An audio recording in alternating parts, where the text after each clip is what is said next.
So part 2 of grading the Summer League debuts of draft picks we actually care about in the recent 2024 NBA draft. You know, a lot of rookies played yesterday and we've got to talk about it.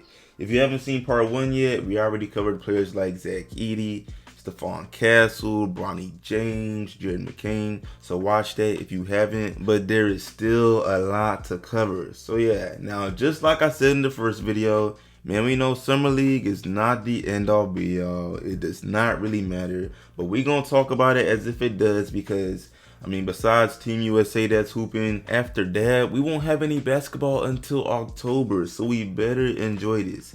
And I used Victor Wembanyama as an example last video. This time, I'm going to use Trae Young. You know, his Summer League debut was terrible. Bro shot 4 for 20, 0 for 9 from 3. He looked trash. A couple years later, we see he's one of them ones. So yeah, I say that to say, bro, take this video with a grain of salt, but we gonna have fun with it, feel me? If your favorite rookie ain't played well, it is what it is. He gonna bounce back. So yeah, y'all go ahead and let me know in the comments, man, who is y'all favorite rookie and what do you think of NBA Summer League so far? And yeah, bro, really quick before I go any further, what's up YouTube? Plug Speaks back with another video. If you're new, first of all, welcome. Go ahead and sub. Also like the video if you enjoy. I upload quality basketball content and we're on the grind for 5K, man. Help us get there. I really appreciate it.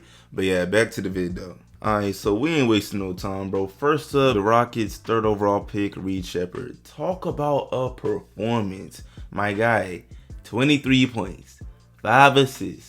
4 rebounds, 9 for 17 shooting from the field, 4 for 6 shooting from 3.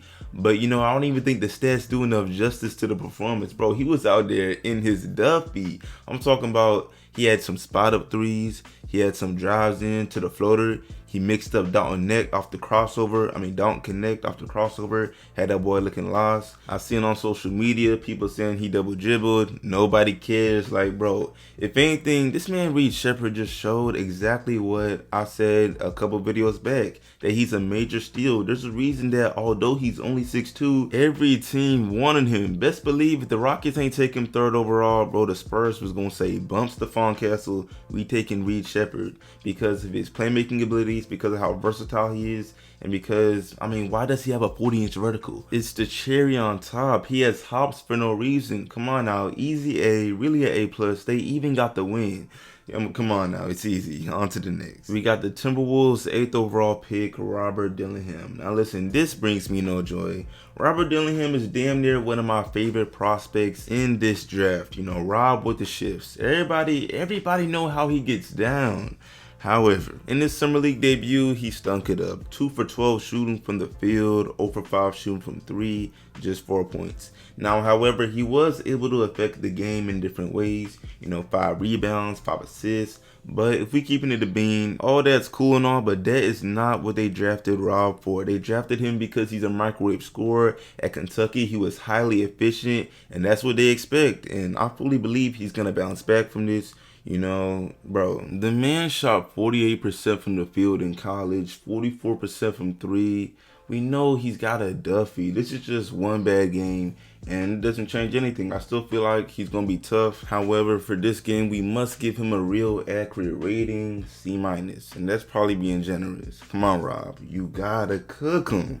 Moving on, we got his teammate, Teran Shannon Jr. And I'm not gonna lie, he basically did the opposite of whatever the heck Rob was doing, because he came out and he was killing. Come on now, 25 points, 3 rebounds, 2 blocks, 9 for 14 from the field, a poster dunk. I got a more in-depth video coming out later, so I don't wanna say too much, but long story short, this man Teran Shannon Jr. is highly explosive. He uses his size to his advantage, and he should be able to produce some great scoring off the bench for the Minnesota Timberwolves, which is exactly what they need. You know, Nick Alexander-Walker is not enough, and we gonna damn near leave it at that. But in short, his Summer League debut was fire. If you haven't seen it, please bless yourself and go see it. He gets an easy A from me. Alright, so next up we got Miami's 15th pick, Kel'el Ware. And I'm not gonna lie, I gotta break the rules. I know we're talking about Summer League debuts, but beyond Kel'el Ware's Summer League debut, I gotta talk about the follow-up performance because he went dummy. So yeah, the Summer League debut by itself, he had 12 points, 6 rebounds, and 5 blocks in the game versus the Warriors. And he was just looking pretty good, as far as that rim protector, 7-footer, defensive presence. It was great. However, in the follow-up performance, he went even crazier in a game versus the Kings. Double-double, 26 points, 11 rebounds, 3 assists, and he just looked like he would be able to stretch the floor from Miami. And he was looking like the future, the prototypical modern-day NBA big. That traditional centers of old, if all you can do is be like Andre Drummond, get a bunch of rebounds and dunks. The NBA high-key moving on from that. I ain't saying you can't be successful, but we know where the money is really at. So yeah, Kel'el Ware, because I can't just include his second performance all the way, I'm gonna give him a B+. Alright, so next up we got the Wizards' second overall pick, Alex Sarr, 7-foot center out of France. I'm not gonna lie, his Summer League debut in particular is pretty interesting because he had the pleasure of going against the Hawks' first pick, Zaccharie Risacher, and I definitely say he held his own. Even though he didn't score a crazy amount, he did a bunch of the other things pretty well. I think it's important to understand who these players are as prospects and what's expected of them. Come on now, bro. Alex Sarr isn't expected to come out here playing like Joel Embiid, being that primary offensive guy, and then also being a menace defensively. Nah, he's coming out here playing the center position, helping push the agenda of the modern day big, being able to handle the ball a little, shoot a 3 here and there, and just being a rim protector. And I definitely feel like in the Summer League debut, he did a pretty good job of that. 12 points, including 2 threes, 7 rebounds, 4 blocks, 4 assists, showed off some playmaking ability. He basically showed he's very well-rounded in a good game that came down to the wire in some first pick versus second pick action. Come on now, you can't even really be mad at that. So overall, I would definitely give his performance a B-. It wasn't bad. But moving on, last but not least, we got the Hawks' #1 overall pick, Zaccharie Risacher, who, let me go ahead and apologize on behalf of all NBA fans and mainstream media, because for someone that was the #1 overall pick, the first pick, he ain't been getting no love, no coverage. All we've been hearing about is Bronny James. Bronny James, who averaged 4.8 points in college. Like, what are we really doing here? But anyway, yeah, in Zach's Summer League debut, he did his thing, 18 points, 5 rebounds, 2 assists, 7 for 16 shooting from the field, 3 for 9 from 3.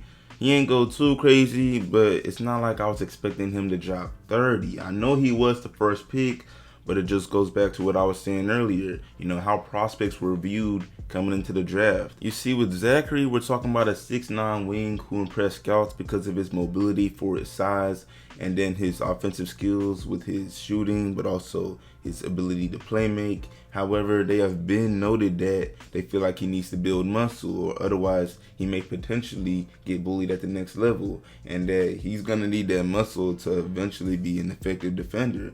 So yeah, I say that to say we've been known these prospects are not perfect. This draft in particular was called weak by so many people, so I can't just turn around and have the most strict rubric when it comes to grading these Summer League debuts. Simple. So yeah, overall I'd give him a B, B-, maybe a C+. With Zaccharie, it was a pretty good performance. But yeah, with that being said, that pretty much wraps up these prospects grades. Bro, y'all let me know in the comments if I am a good grader. Do y'all agree? Or were these prospects even less impressive than I'm making it seem? Or even were they more impressive? Let me know.